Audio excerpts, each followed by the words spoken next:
fly a starship across the universe divide.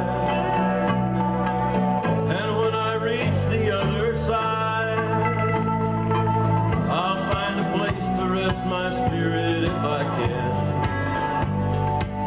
Perhaps I may become a highwayman again.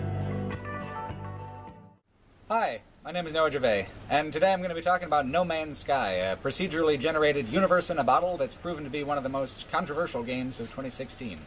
I'm not going to be touching on the controversy so much as I'm going to be talking about how well bottled of a universe it is, and how I felt about it. So, let's get started. I think we can all agree that the problem with No Man's Sky is a problem with infinity.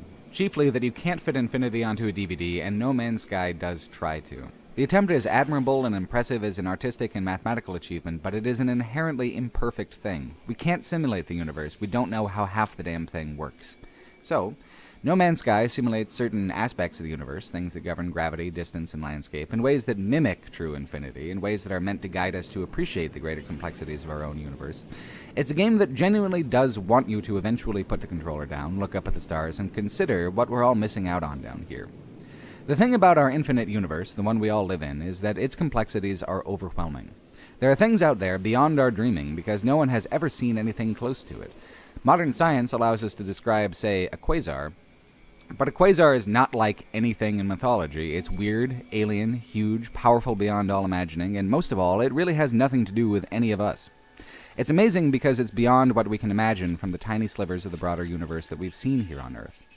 No Man's Sky does not contain anything beyond human imagination. It contains, instead, the imagination of a couple dozen Brits, which is still a lot.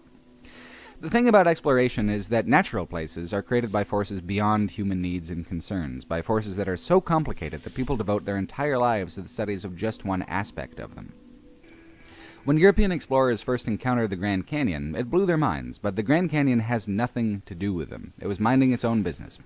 The beauty and significance of the thing, in this case the Grand Canyon, is something that we give it because it impresses us so damn much, because we've encountered something that challenges the idea that we're what matters in the world, that puts the lie to our own sense of significance. And that something, in this case, was nothing more than running water and lots of time. No Man's Sky tries to inspire the same feelings, but it fumbles in tethering itself to artificial, repeatable game systems over the savage antipathy of raw nature. It's by humans, for humans, with added features for marketability. No Man's Sky tries to put the universe in a bottle. Look, the developer said, we've made a bottled universe, and you can buy it for $59.95. And then the game came out, and everyone said, this is not a universe in a bottle, this is a model of a universe in a bottle. And then the yelling started. I'm not interested in evaluating whether No Man's Sky is worth 60 big boys or not. What's unique about No Man's Sky is just how much of a universe it crams into just how small a bottle. A little over 6 gigabytes holds 18 quintillion worlds. How the fuck does that work? Our actual universe is capable of overwhelming and surprising us at every turn. We will never run out of mysteries within it. No Man's Sky you can get a pretty good handle on in 30 hours or less. There are 18 quintillion worlds, with maybe 28 things to do on each of them. Because of this, most of the conversation about this game has revolved around the idea of consumer value. What's the return on amazement to the dollar? Was I ripped off if I paid for something infinite and I'm bored with it now?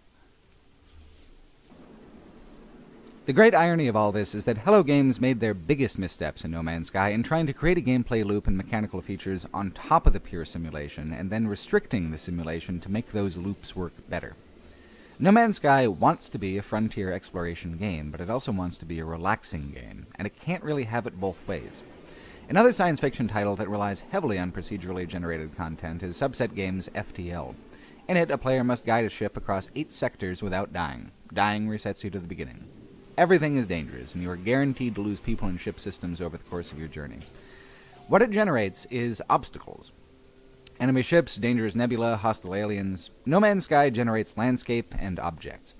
FTL is randomized but linear. You survive 8 sectors and you win. No Man's Sky is randomized as well, but never-ending. Neither game really expects you to get to the ending either. FTL is brutally impossibly hard, No Man's Sky is brutally impossibly large, yet FTL manages to maintain its sense of unpredictability much better than No Man's Sky does. The environments can defeat you and destroy you in ways that are blatantly unfair and insurmountable. If FTL had a tagline, it would be "Better luck next time." Its randomization of genuinely dangerous elements creates situations where you flat out can't win. This is also hugely polarizing for the audience, of course. Failure and death as a default is a tough sell. No Man's Sky has ways to die too, and I did die a few times during my adventures in the game, but death has no impact, and you have to be either seriously screwing up or all mixed up in the janky space combat to even get to that point. No Man's Sky is very careful to make sure that this universe of theirs has mechanical balance, that each system has the variety of resources needed to eventually leave it when you're ready. It's very important in Hello Games' vision of the gameplay loop for players not to be confronted with a situation where they're left completely stranded and dead-ended and dead. This is, on one level, a totally valid game design decision. I enjoyed No Man's Sky much more than FTL in the long run because my experience of No Man's Sky was relaxing and restorative. FTL, though, is a finite game. It ends when you die, which is sooner rather than later. No Man's Sky is infinite to the point that neither winning, nor losing, nor living, nor dying makes one damn bit of difference to what's going on in the gameplay loop. What you're doing is ultimately pointless, a self-perpetuating, endless state of witness. The game tells you this itself. This is where the spoilers begin in earnest, by the way. So one of the truly unique features of No Man's Sky is that you learn alien languages one word at a time. When you talk to a being, what they actually say to you is displayed on the bottom left of the screen. Eventually, you'll be able to pick out words here and there, like something something oxide, something something interloper. It's fantastic. It's one of the only genuine lexicons in gaming, and it doesn't require half as much effort on the player's part as, say, the schoolhouse in Riven. Then there's the Atlas. The Atlas is an ancient thing, a fragment of something larger that guides the player towards their destiny or whatever. It has its own language. Each time you solve a monolith puzzle at the rarest and most impressive of the alien structures, you're given several rewards. You get a valuable token of the civilization that built the monolith, either the Gek, the Korvax, or the Viking. You get 2 words of their language, and then you get 1 word of the Atlas language. The trick of it is, the words you find might not actually be spoken to you by the Atlas. You have learned the Atlas word for hootenanny. Might as well crawl across your screen at some point for all the good some of the words do you. And the Atlas conversations only happen once, so if you learn new words, you cannot go back and revisit a passage. The vast majority of players will never know what the Atlas is saying to them exactly. Maybe a couple words here and there, but fans are fanatical, and there are translations available online already. In one translation, the Atlas says to you, "Suns die and worlds are made ashen, yet we remain. The ending is no end. Existence is unbounded, and languor engulfs the darkness. Bring us our meaning if you are capable." Languor is a kind of fugue mood, a thick boredom that's not wholly pleasant or unpleasant. The Atlas has no purpose. It observes. The only meaning is brought by you, the player, the traveler, who names, catalogs, and is witness to the passing universe.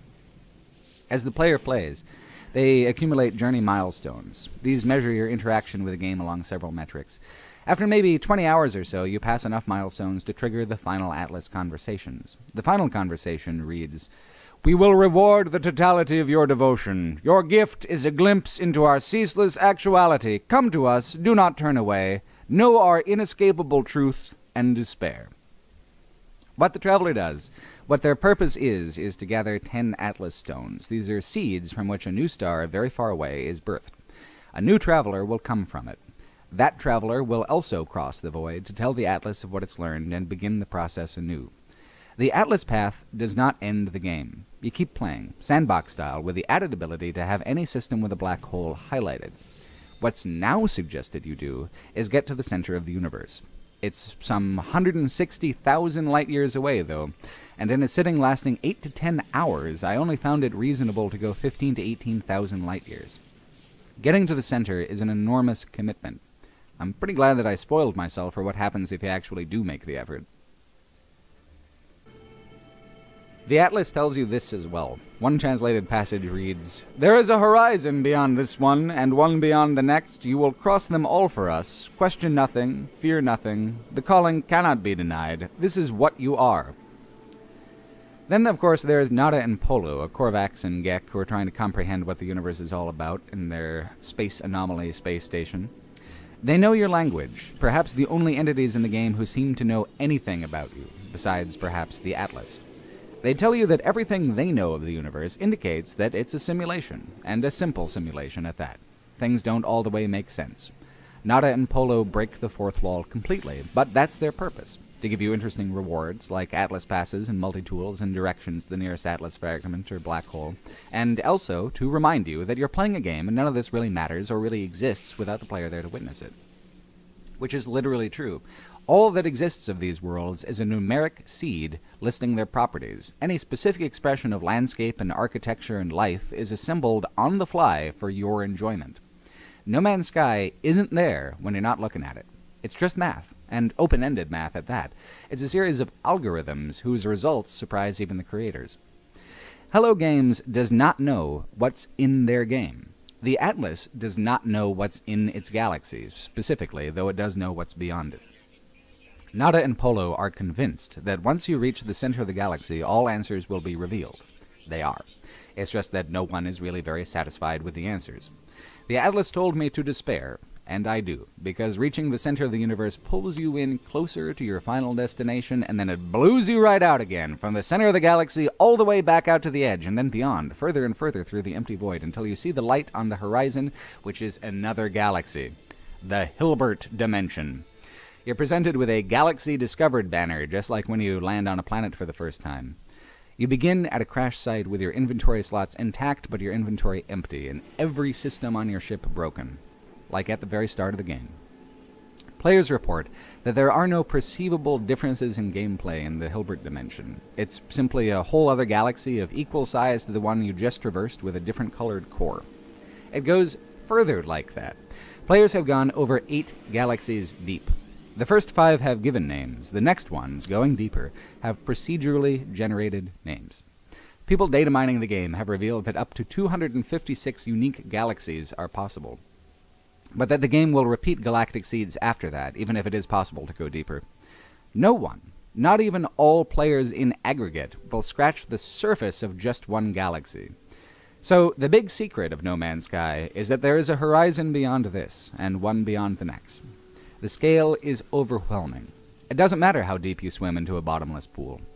When you die in the game, you reappear at a space station and a banner appears declaring Generation 1, Death by etc., an epitaph for that incarnation of the Traveler. Forward, backwards, into the future, into the past, towards the center, away from the center, none of it matters. The Traveler is a recurrent force, religiously revered by the 3 civilizations of the game. I don't think there's ever been a major release title with so blatantly metatextual a plot or game world as No Man's Sky.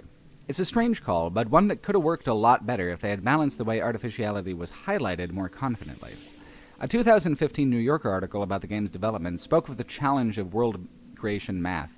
Quote, initially, the system proved fantastically difficult to control. It was generating planetary terrain that was wild, alien-seeming, and also impossible to traverse.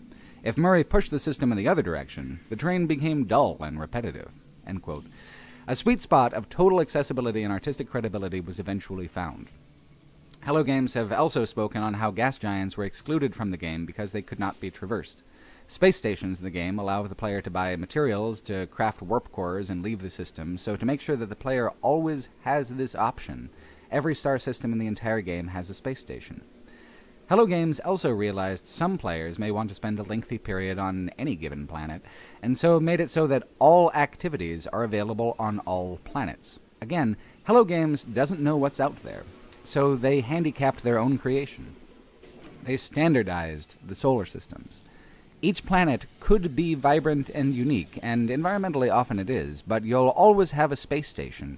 You'll always have the same standard asteroid, the same buildings, the same activities. Each civilization has a slightly different architectural style and a different cultural personality, but what you actually do and for what purposes remains the same across all 3 races.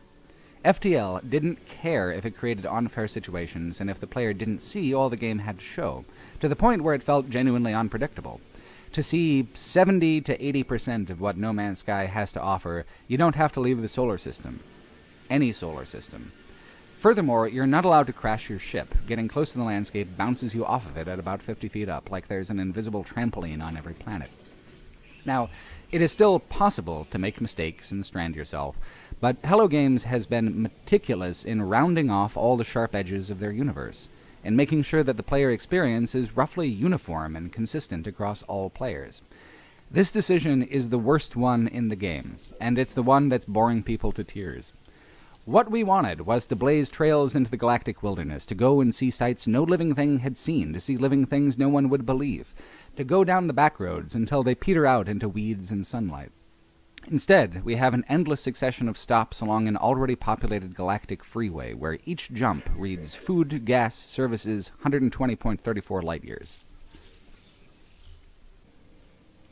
What if they had embraced those algorithms that sometimes rendered untraversable landscapes? What if we had worlds that were as flat as Kansas across their entire surface, alongside worlds that were nothing but jagged knife-like mountains rippling across the horizon? Instead, we got a whole heap of in between the two. Big mountains, but not too big. Varied resources, but never lacking in a few essentials. The thing is, without the opportunity to run into serious scarcity, to come across a landscape that's lethal to the point of overwhelming everything, there's a rapid drop-off and a feeling of genuine infinity. The scope is huge, tremendous beyond all reason, galaxy after galaxy after galaxy, and all of them with the same basic things in every single solar system. Again, it's important to point out that this is a pretty valid solution to the gameplay problem of unfair, uneven resource distribution in a procedurally generated world, and the creation of unusable space. The reason it's a bad solution for No Man's Sky is that it is solely a gameplay solution. It takes away from the scope, it reduces the sense of wonder. It's not just the mechanics and activities, it's the homogenization of those activities across all star systems that lets the boredom sink in. Fundamentally, No Man's Sky has all the base elements to make a genuinely fantastic space exploration game. It's the mix that's wrong. People who say, oh, all you do is look at stuff and catalog plants and animals, that's not exploring, are ignorant of how exploration is traditionally accomplished. Here's a passage from the journals of Lewis and Clark on their legendary traversal of the Louisiana Purchase, Saturday, June 1st, 1805. Quote, the river cliffs and bluffs not so high as yesterday, and the country become more level. A mountain, or a part of the North Mountain, appears to approach the river within 8 or 10 miles, bearing north from our encampment of the last evening. Captain C., who walked on shore today, informed me that the river hills were much lower than usual, and that from the tops of those hills he had a delightful view of rich, level, and extensive plains on both sides of the river. In those plains, which in many places reached the river cliffs, he observed large banks of pure sand, which appeared to have been driven by the southwest winds from the river bluffs and there deposited. The plains are more fertile at some distance from the river than near the bluffs, where the surface of the earth is generally covered with small, smooth pebbles, which have the appearance of having been worn by the agitation of the waters in which they were no doubt once immersed. A range of high mountains appears to the southwest at a considerable distance, covered with snow. They appear to run westerly. No timber appears in the highlands, but much more than yesterday on the river and islands. Rocky points and shoals less frequent than yesterday, but some of them quite as bad as when they did occur. The river from 200 to 400 yards wide, current more gentle, still becoming clear. Game is by no means as abundant as below. We killed one male bighorn and a mule deer today, saw buffalo at a distance in the plains, particularly near a small lake on Lard. Side about 8 miles distant, some few drops rain fell this evening. We passed 6 islands and camped on the 7th. They are small, but contain some timber. The wind has been against us all day. I saw the choke cherry, the yellow and red currant bushes. The wild rose appears now to be in full bloom, and are also the prickly pear, which are numerous in these plains. We also saw some Indian lodges of sticks today, which did not appear to have been long evacuated. Some coal appears in the bluffs. End quote. That's real exploration. The land, the plants, the animals, the derelict structures left by humans, the joy in witnessing new varieties of all of these things and how they come together. Maybe that's boring, but that is exploration. The other thing, of course, is that Lewis and Clark and their men almost died 100 times over, and were forced into situations that were unbearably brutal. The winter they spent at Fort Clatsop when they reached the Pacific Ocean is a good example. The winter kept them stuck there, starving, not a good way to be, but part of the experience. If you can't go forward and you can't go back, you just have to hunker down and hope for things to turn. No Man's Sky is good at making you feel small, one minuscule, fleshy dot in a barely larger tin can shooting across an endless sky. It is bad at making you feel genuinely isolated and terrible at building tension. Yes, there are many times when you are alone, and there are moments that feel lonely, great moments, but you are rarely more than 5 minutes away from another sentient being and the interstellar equivalent of a gas station with attached convenience store. There is no such thing as a winter that forces you to hunker down. The closest is extreme weather planets, which are very beautiful with their blowing dust and waving foliage, but you're being forced to grapple with an inconvenience and not an ordeal. Your hazard protection bar drains quicker than normal. That's it. Storms are expensive on your resource stocks and pretty to look at. Full stop. Frustratingly, all of No Man's Sky's attempts to create scarcity and drive player exploration through greed and need are things that inconvenience but don't meaningfully impede you. Mining upgrades don't let you mine new rocks, they just let you mine what you already mine marginally faster. Upgraded shields make you last longer in combat, and upgraded weapons make you hit harder, but the combat is tedious and awkward no matter how many upgrades you have. It's not so much the deadly ballet of more complicated space combat sims as it is like two people who are blackout drunk taking wild swings at each other, unsure of exactly what they're swinging at, but doing it with momentum and conviction. It's a chore, and upgrades make the chore go faster. Same deal with the mining. So you want these upgrades as a player and are willing to go out of your way to get them, but they're only desirable because the collection, crafting, and combat activities are a genuine slog to get through. What makes it worse is that rather than truly randomize elements and force you to store what you find, they make most of the elements widely available but limit your inventory severely. Everyone complains about the inventory, and with good reason, because the inconvenience is both arbitrary and counterproductive. The scarcity is not environmental. You're surrounded by mind-boggling riches every step. It's that you've got these little tiny pockets in your suit and you can't carry shit.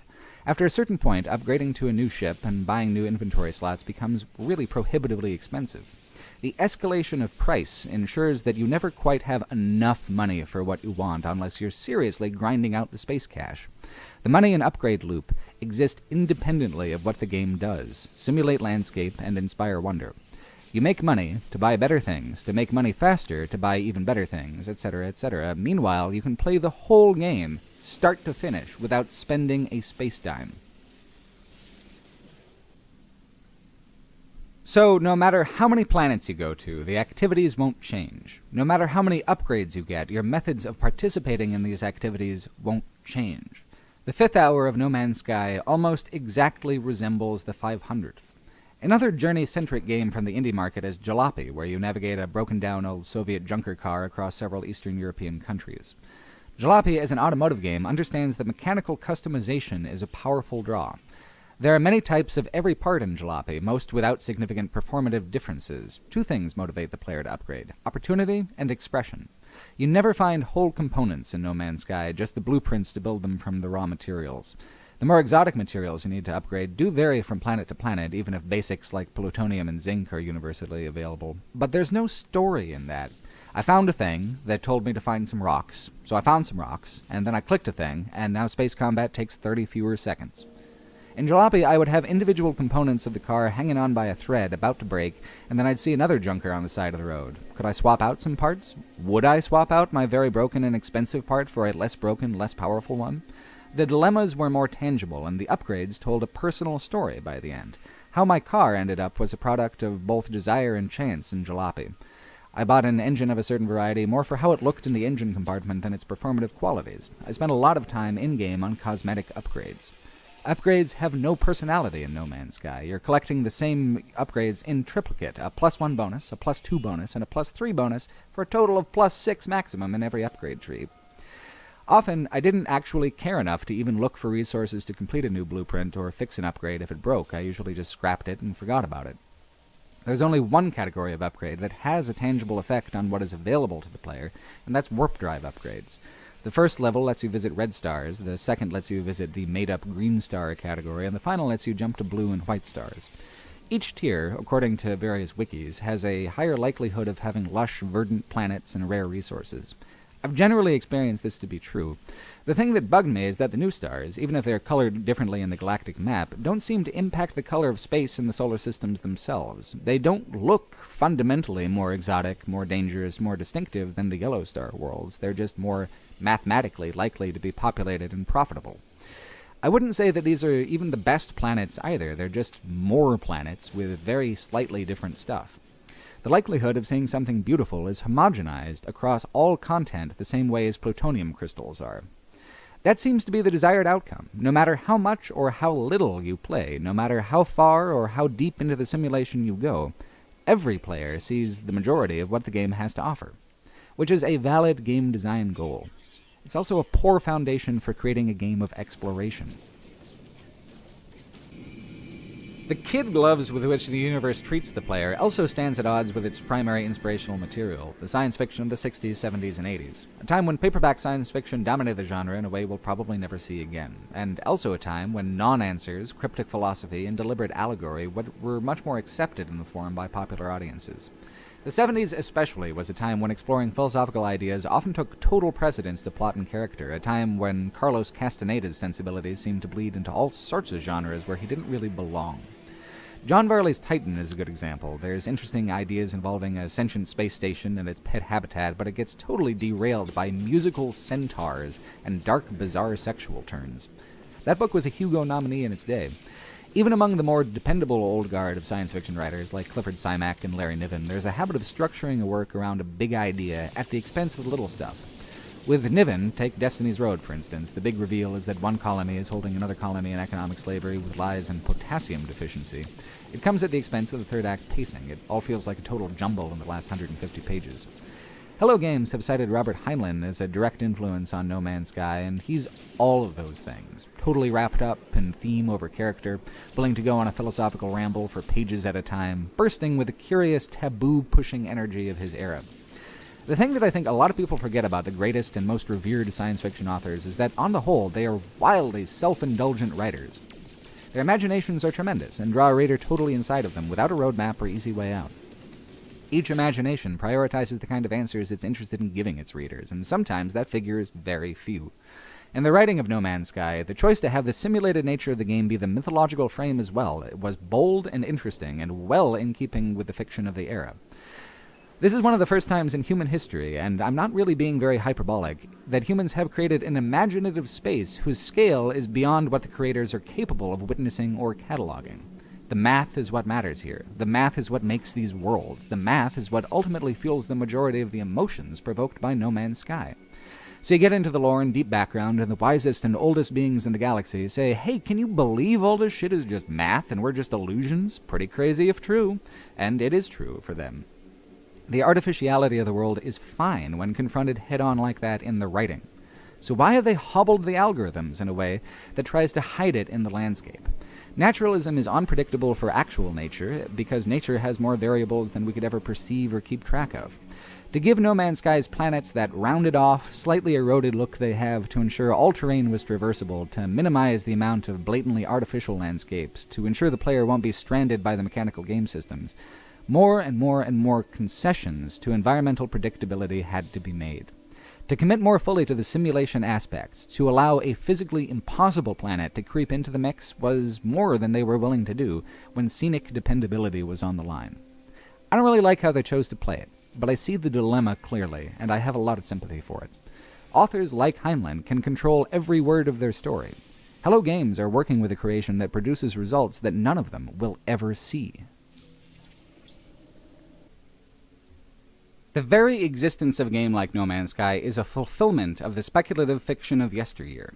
So you've got a day off, you sit down, you play a game that generates a random and infinite universe based off of highly complex mathematic algorithms, then you have a wireless video chat with a friend with your pocket telephone / video camera / encyclopedia, then you go into your kitchen later and you cook food with a box that vibrates water molecules, then you settle in with some of your favorite music from a remote library of millions of songs, chosen by a computer based on what the computer thinks that you will enjoy personally. It is sometimes difficult to tell, but the future has arrived, and it continues to arrive like a wind-blown tide. People ask, how is No Man's Sky worth $60? And I don't think they're being cheapskates with their wallets. I think they're being cheapskates with their sense of wonder. This could have been a better game. I have many complaints about it as a game. None of that is material to the fact that it is still a science fiction experience that would have been itself science fiction just a few decades ago. The myopic focus on marketing promises and refunds for disappointed and bored players obscures what it is that the game does, which is assemble art using cold math that does not itself have any artistic ambition. The artistic sensibilities of No Man's Sky are pulled right out of the portfolios of the paperback era's greatest sci-fi artists, like Chris Foss, but the brightness and saturation of color is so great that you might as well throw in Maxfield Parrish while you're at it. What they've done is create essentially a Pandora radio of mood and landscape. No Man's Sky has no way of evaluating whether it produces beauty, or utility, or boredom. It just plugs in the seed numbers and expresses itself accordingly. With Pandora Radio, there will be things you enjoy about a song, but it might not be those things that Pandora uses to queue up the next selection. It's also algorithmic and not genuinely inherently artistic. No Man's Sky is truly random, but the fantastical vistas it creates are preordained to have a certain look to them. All of the art assets that the game uses to assemble a world go together already. This is an incredible accomplishment. They've built a thing that assembles a scene that mimics naturalism to the point where it fools both the eye and the spirit, where you land on a planet and the sense of discovery is powerful, raw, and genuine. It can't fit photorealism on a single disc, so it goes for an artistic characterization that's just as compelling and much simpler to express. After a while, the feeling of wonder diminishes because you realize that the game will only go so far in composing a scene. The game mechanics bolted on top of the landscape generator force extra homogeny into the composition. Certain minerals and elements will always have the same formations for recognizability. I wish that wasn't the case. Instead of the same mound of gold over and over and over again, why not give the algorithms the power to create whole mountains of it, spires of nickel, wandering flows of iridium? Because of economic balance. If you happen to find Gold Mountain, that's it. Financial system broken. But the financial system is completely tangential to the core experience, the artistic and meaningful experience of No Man's Sky. A common complaint is that No Man's Sky is not enough game. I disagree. It's too much game. In marketing to 21st century gamers, they've buried the 19th century approach to discovery that makes No Man's Sky so singular and so remarkable. Imagine this game without any of the game systems. Unlimited fuel, no upgrades, no money, just a parade of vistas. And without having to address inequalities of play experience caused by the system's collection and crafting, the vistas would be freer to be truly uneven, much more unpredictable. Would anything be taken away from the beauty of an individual game moment? Wouldn't the point of the game be more or less intact without quite literally half of the shit in it? Imagine the game with just a few systems, one based on customization and not convenience, where you upgraded your engines because you wanted one with a new look, where you swapped out weapons because you're in a bind and can't afford to keep your fancier ones, where there is a narrative in the finding, creating, and discarding of things, and not just an addition or subtraction of seconds from the things you already do. There are so many, many ways that this game could have been better, but the fundamentals of what it is as software and what it is as art are so solid that I can't help but love it. I'm amazed by the ambition of it, floored by the complexity of how it does what it does with so little space. Again, this is a universe contained within, give or take, 6 gigabytes. I have paid $60 for a Call of Duty game that takes up 6 times the space and has half the ideas, but because that game produces fun in a much more predictable and tangible way, it's easier to say it's worth the money and is a valuable game. It does what it says on the package, and it does it really well. I love No Man's Sky, but even I'm at a loss to say exactly what it is. It's a game where the gamified parts are totally tangential. It's a story about how there is no story, only the underlying math of the software. It's a journey that has no endpoint. Each win state merely expands the scale. Done with Atlas stations, here are highlighted shortcuts to the center. Gotten to the center, here are hundreds and hundreds of additional centers to get to. Is this game shallow, or is this game deep? Can it be both? Both is really the only answer that seems to work. On the one hand, the activities as available mimic exactly the kind of discovery done by Lewis and Clark, Charles Darwin, and others who took to the seas and rivers to satisfy their curiosity about the world and its creatures, to blaze trails and make money, and to catalog and understand a world that is overwhelming in its scale and depth. No Man's Sky is incredibly resonant with a kind of post-Enlightenment frontiersmanship, but in adapting those activities to a couch-bound 21st century audience, who have paid for a game, who expect satisfying engagement with game systems to come before artistic ambition, it's a total failure. It may be one of my favorite titles of the year, it's by far the most surprising, yet I cannot stop complaining about it, and neither can anybody else. The viciousness of the backlash against Hello Games and No Man's Sky has taken me by surprise, though. The argument that the developers are liars and grifters feels ubiquitous on the internet, and I don't get it. They said that they were going to sell a universe in a bottle, and they did. It just seemed obvious to me that any universe that you're going to fit in a bottle is going to be a lot simpler than the one we actually live in. Thanks for watching. This video and all the videos I do are made possible by people donating to me through Patreon. I'd like to take a moment to thank by name the people who are currently donating $10 a month or more to make these productions possible.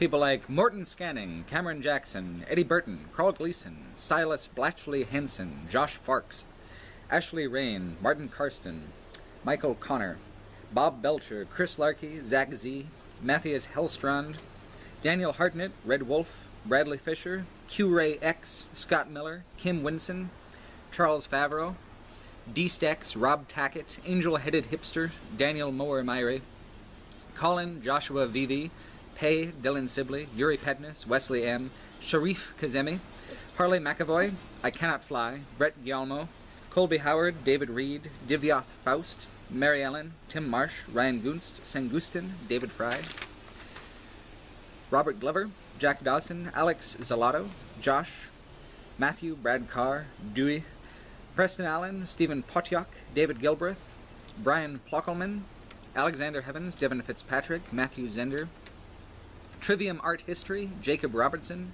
Evan Hill, Pierce McBride, Ivan Buccio, Stephen Premmel, Connor Biblo, Andrew Schiffel, Chris Kaon, Lee Jones, Michael Atwell, Spyro Sedaris, David Carlson, Brad Smith, Kevin Schaub, White Zero, Lars Ingvar Anderson, Aaron Albach, Martin Markov, Alexander Dmitriev, Joe Hewison, Aiden AK-47, Tim Moon, Brandon Boat, Kimmo Heikkinen, The Aerial Badger Release, Jody Warren, Niels Bach-Frummer, Tizer Vicarian, Jeffrey Knutson, Paul Cocker, D, Kyle Brown, Will Wargrave, Galak, Sasha Aya, Jack Harvey, Jonas Martinson, Brad Wallace, Camel, Cassie, Comfy Hat, Ron Gervais, Christian Zacharianson, Pat Hay, Soeb Sheik, Balder Carlson, Will Hooten, Nick Cole Hamilton, Jake Mays, Jake Brennan, Kevin DeBolt, Dalton Seiler, Dennis Clark, Ken Young, Niles D. McDonald, Alexander Leistner, Nobody, Michael Benson, Kumaran Vigion,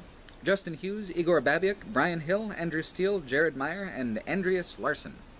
Thanks again. I appreciate everything you guys do to help me keep going, and I appreciate everyone who donates a lesser amount as well. Like, it all means something, and in aggregate, it means a lot. So, thanks. Developer said, "We've made a bottle universe, and you can buy it for $59.95. And then the game came out, and everyone said, this is not a universe in a bottle. This is a model of a universe in a bottle. And then the yelling started. I'm not interested in evaluating whether No Man's Sky is worth 60 big boys or not. What's unique about No Man's Sky is just how much of a universe it crams into just how small a bottle. A little over 6 gigabytes holds 18 quintillion worlds. How the fuck does that work? Our actual universe is capable of overwhelming and surprising us at every turn. We will never run out of mysteries within it. No Man's Sky you can get a pretty good handle on in 30 hours or less. There are 18 quintillion worlds, with maybe 28 things to do on each of them. Because of this, most of the conversation about this game has revolved around the idea of consumer value. What's the return on amazement to the dollar? Was I ripped off if I paid for something? I fly a starship across the universe divide, and when I reach the other side, I'll find a place to rest my spirit if I can. Perhaps I may become a highwayman again. Hi, my name is Noah Gervais, and today I'm going to be talking about No Man's Sky, a procedurally generated universe in a bottle that's proven to be one of the most controversial games of 2016. I'm not going to be touching on the controversy so much as I'm going to be talking about how well bottled of a universe it is, and how I felt about it. So, let's get started. I think we can all agree that the problem with No Man's Sky is a problem with infinity. Chiefly that you can't fit infinity onto a DVD, and No Man's Sky does try to. The attempt is admirable and impressive as an artistic and mathematical achievement infinite, and I'm bored with it now. The great irony of all this is that Hello Games made their biggest missteps in No Man's Sky in trying to create a gameplay loop and mechanical features on top of the pure simulation, and then restricting the simulation to make those loops work better. No Man's Sky wants to be a frontier exploration game, but it also wants to be a relaxing game, and it can't really have it both ways. Another science fiction title that relies heavily on procedurally generated content is Subset Games' FTL. In it, a player must guide a ship across 8 sectors without dying. Dying resets you to the beginning.